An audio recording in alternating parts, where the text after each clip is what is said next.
پریزپوزیشن of NLP. پریزپوزیشن کیا ہوتا ہے؟ ازیوم کرنا، اندازہ لگانا کسی چیز کے بارے میں. تو NLP والوں نے کچھ ایسے مفروضے بنا دیے ہوئے ہیں کہ جن کو اگر ہم سامنے رکھیں تو آسانی سے اپنے گول کو اچیو کر سکتے ہیں.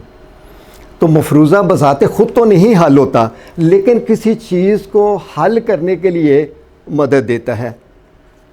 اب یہ بن کیسے جاتے ہیں؟ مجھے ایک واقعہ یاد ہے 71 کی جنگ میں بطور سیکٹر وارڈن سول ڈیفنس ہی کہتے ہیں نا، ان میں تھا. رات کے وقت ڈیوٹی لگی ہوئی تھی، میں اور ایک ساتھی تھا. ہم ایک جگہ سے گزرے تھے، ہمیں ایک آواز آ رہی ہے ایسے ٹک ٹک ٹک ٹک ٹک ٹک ٹک ٹک. خاموشی سے گزر گئے.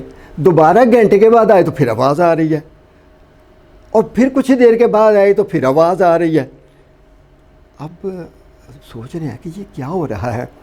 لیں جی ہم وہ گئے جو ہیڈ بنا ہوا تھا ہیڈ آفس، وہاں پہ گئے کہ جی وہاں سے ایک آواز آ رہی ہے. وہاں سے 5-6 آدمی آئے اور ساتھ انہوں نے گن وغیرہ لے کے وہاں پہنچ گئے. تو 4 دیواری بنی ہوئی تھی، ایک اندر کمرہ بنا ہوا تھا.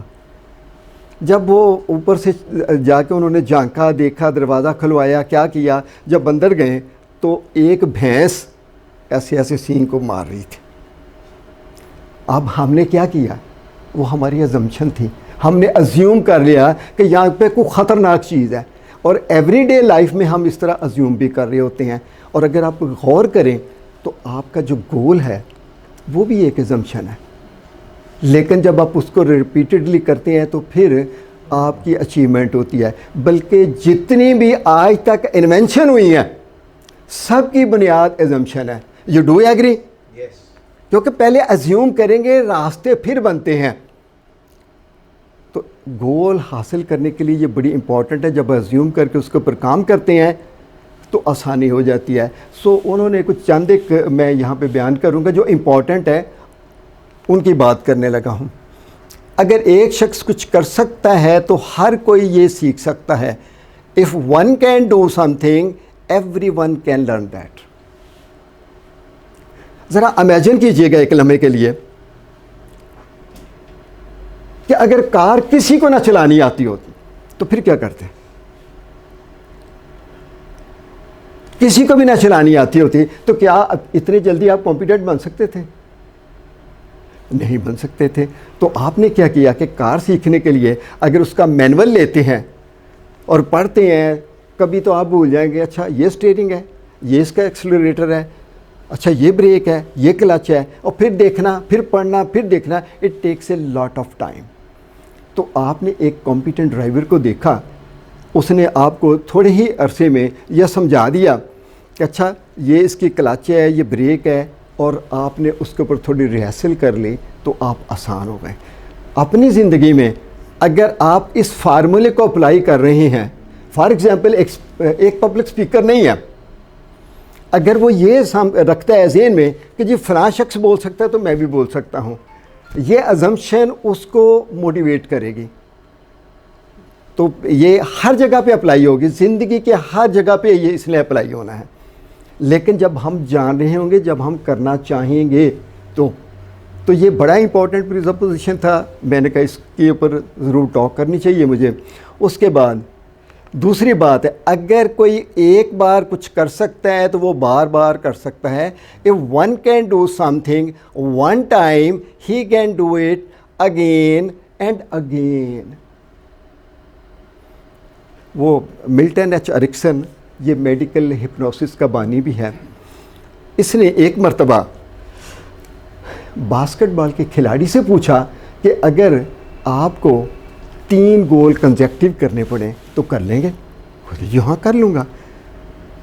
اس نے کہا 10. کہتا وہ میں نہیں کر سکتا. اور اس نے بڑا اچھا جواب دیا کہ اگر آپ کا پہلے والے یقین اور فزیالوجی، یقین اور باڈی لینگویج سیم ہوگی تو آپ 100 دفعہ بھی کریں گے تو 100 دفعہ بھی ہو جائے گا. کوئی بھی کام اپنی زندگی میں دیکھ لیں کہ جب ہمیں کوئی زیادہ دفعہ کی بات آتی ہے تو فوراً ہمارا جو بلیف ہے وہ شیک ہو جاتا ہے، اور دوسری باڈی لینگویج شیک ہو جاتی ہے، ہم اس کو نہیں یوز کرتے. اس کا مطلب ہے کہ اگر آپ مہران چلا سکتے ہیں تو آپ کرولا بھی چلا سکتے ہیں، لیکن اگر آپ پہلے کہ اوے وہ تو بڑی گاڑی ہے میں نہیں چلا سکتا، تو کیا ہوا؟ آپ کا بلیف شیک ہو گیا۔ سسٹم تو سیم ہے نا، سسٹم کا فرق نہیں ہے، صرف آپ کے بلیف کا فرق آ جاتا ہے۔ تو ہماری زندگی میں بہت ساری باتیں ایسی ہوتی ہیں کہ ہم کام کو چھوڑ دیتے ہیں۔ مثال کے طور پر ایک آدمی کلاس میں لیکچر دے رہا ہے اور دیتا رہتا ہے، اس کو کہتے ہیں جی ایک گروپ آ گیا، پبلک ہے، جنرل آڈینس ہے، تو وہ کہا جی ہے میں نے یہ نہیں کبھی کیا۔ کیا ہوا؟ اگر وہ کلاس میں بول سکتا ہے تو وہ وہاں پہ بھی بول سکتا ہے، اگر وہ سیم فزیالوجی اور سیم بلیف استعمال کریں۔ ہم عام طور پر شیک جو ہوتا ہے وہ بلیف لیول ہو جاتا ہے اور پھر ہمارے رزلٹس جو ہیں وہ ایفیکٹ کر جاتے ہیں۔ تو آپ بھی اپنے ماضی میں بے شمار آپ نے رزلٹ پیدا کیے ہوئے ہیں، اور اس موضوع کے اوپر پہلے بھی باتیں ہو چکی ہوئی ہیں کہ always begin with successful state of mind, وہ یہی تو بات ہے۔ تو اگر آپ ایک کام کر سکتے ہیں تو اس سے ملتے جلتے سارے کام کر سکتے ہیں، یہ دوسری بات ہو گئی۔ تیسرا، مائنڈ اور جسم ایک نظام ہے۔ مائنڈ جسم پر اثر کرے گا اور جسم مائنڈ پر کرے گا۔ وہ مجھے ابراہم مازلو کی ایک کہانی یاد آ گئی، چلیں وہی شیئر کرتا ہوں، شاید آپ لوگوں نے اکثر نے سنی بھی ہوگی، کہ ایک آدمی یہ یقین رکھتا تھا کہ میں لاش ہوں، بڑا اس کو باور کروایا، ہو بھائی وہ کھاتے پیتے چلتے پھرتے اٹھتے بیٹھتے ہو، تم زندہ ہو، لیکن وہ نہیں ماننے کو تیار۔ فائنلی اس کو کنسلٹنٹ کے پاس لے جایا گیا، اس نے اس کو ایگری کیا۔ وہ کہتے ہیں آپ ایسے کرو کہ کسی لاش کو جا کے پرک کر کے دیکھو۔ کو 15 دن کے بعد واپس آیا تو بڑے فخر سے وہ کہتا ہے جی میں نے تو 8 لاشوں کو پرک کر کے دیکھا ہے، ان کا تو خون منجمد ہو چکا ہے۔ اور اس نے اس کو راضی کیا کہ آپ کو پرک کریں، اور جب اس کو پرک کیا تو کیا ہوا؟ خون نکل آیا۔ کہنا امیزنگ ڈیڈ ڈو بلیڈ، کہ مردے سے بھی خون بہتا ہے۔ تو کیا ہوا؟ اس کے مائنڈ نے اس کی باڈی کو لاش بنا دیا، اس کی سوچ نے اس کو لاش بنا دیا، آلدو کہ یہ بلیف کو بھی انڈیکیٹ کر رہا ہے، لیکن سوچ اس کی باڈی کے اوپر اثرات مرتب کر رہی ہے۔ تو یہ دو جتنے بھی ہمارے انگزائٹی پرابلم ہیں ان کا تعلق اس سے ہے کہ ہم مائنڈ میں کیا تصویریں بناتے ہیں، کتنی برائٹر بناتے ہیں، کلوزر بناتے ہیں، کیا ڈائلاگ کرتے ہیں، ان کی وجہ سے ہمارے اندر وہ انگزائٹی اور سٹریس آ جاتا ہے۔ سو فزیکلی چینج آ جاتی ہے۔ پھر لوگ کیا کرتے ہیں؟ یہاں سے چینج نہیں کرتے موسٹلی پیپل، وہ فزیکل باڈی کے لیے پھر کوئی نہ کوئی ادویات یا جو بھی ہے کوئی ہیلپ لیتے ہیں اور فزیکل باڈی کے اوپر فوکس ہو جاتے ہیں۔